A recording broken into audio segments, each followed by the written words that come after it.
Black Two Moons, Chapter 33. The Visitor. Gram and Gramps were both still awake in our frontier cabin on the edge of Yellowstone National Park.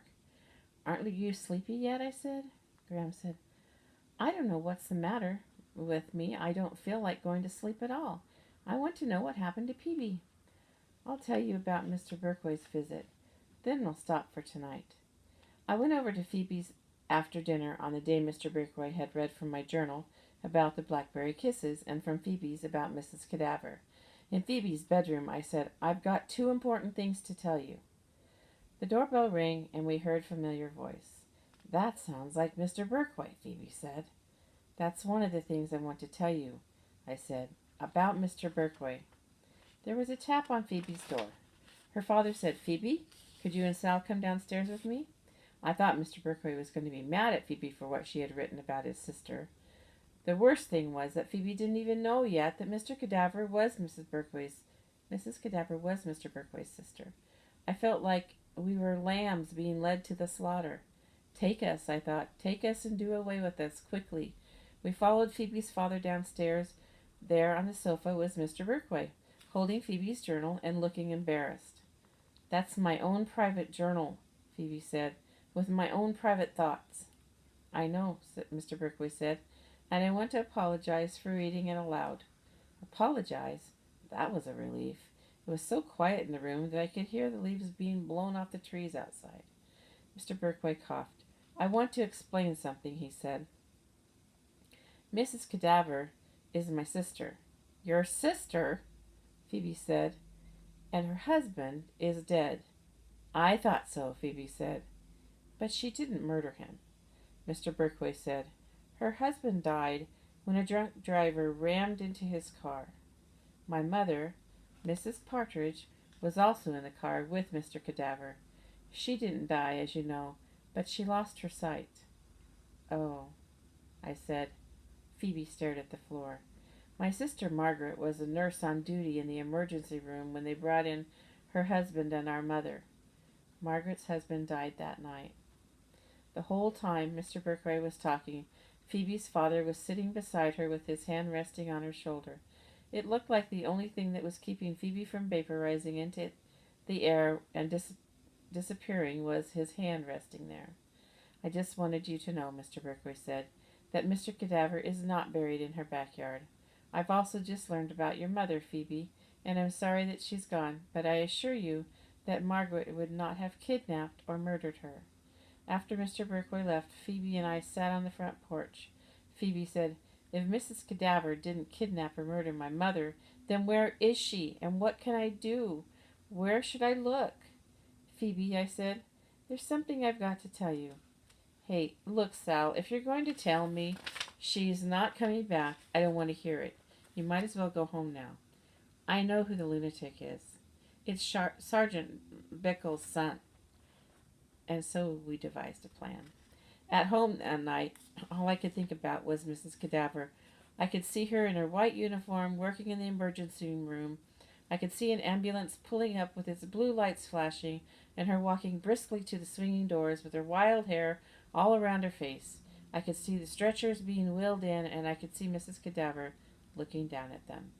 I could feel her heart thumping like mad as she realized it was her own husband and her mother laying there. I imagined Mrs. Cadaver touching her husband's face. It was as if I was just walking in her moccasins. That's how much my own heart was pumping and my own hands were sweating.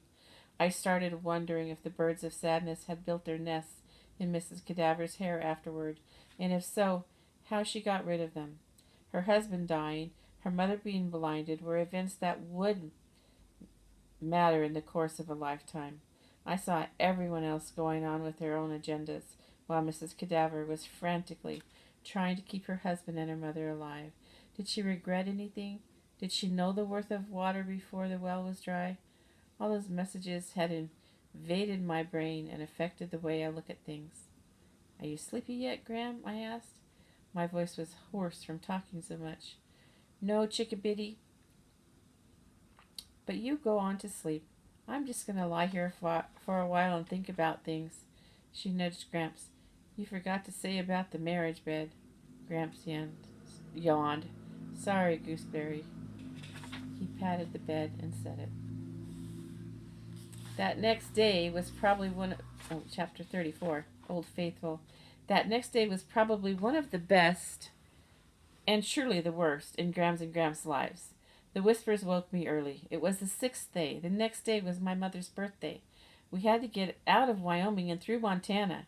Gramps was already up, but Gram was lying on the bed, staring at the ceiling. Did you ever go to sleep? I asked. No, she said. I didn't feel like sleeping.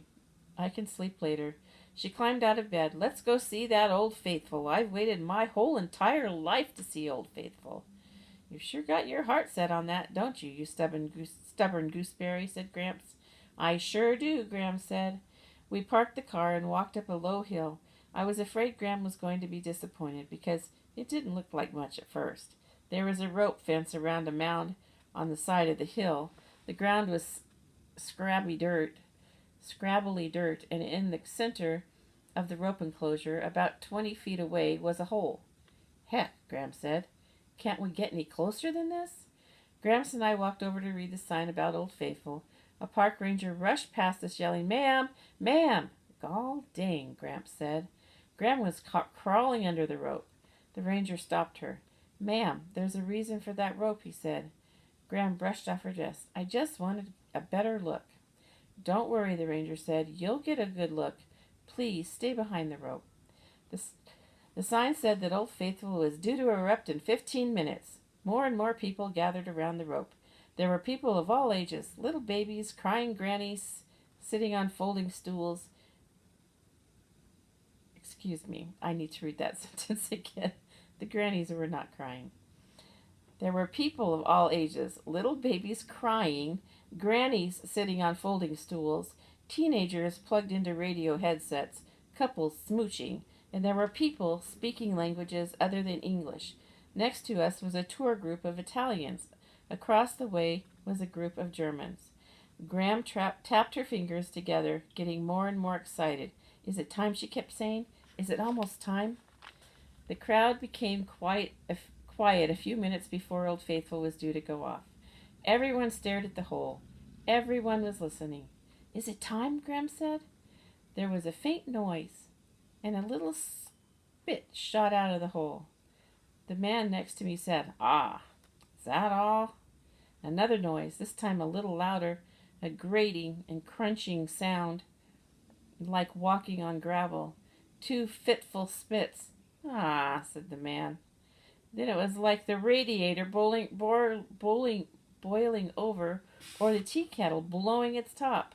Old Faithful hissed and steamed, and a sudden spout of water shot out, maybe 3 feet high. Ah, the man said, is that all? More steam, boiling and hissing, and a huge jing-bang spray of water surged out, climbing and climbing, and more until it looked like a whole river of water was shooting straight up into the air. It looks like an upside-down waterfall, Gram said. All the while there was a walloping hissing, and I could have sworn the ground rumbled and trembled underneath us. The warm mist blew toward us, and people started backing away. All except Gram. She stood there grinning, all that at that fountain of water. Oh, she said. Oh, huzza, huzza. She shouted it into the air and the noise. Gramps wasn't watching Old Faithful. He was watching Gram. He put his arm around her and hugged her.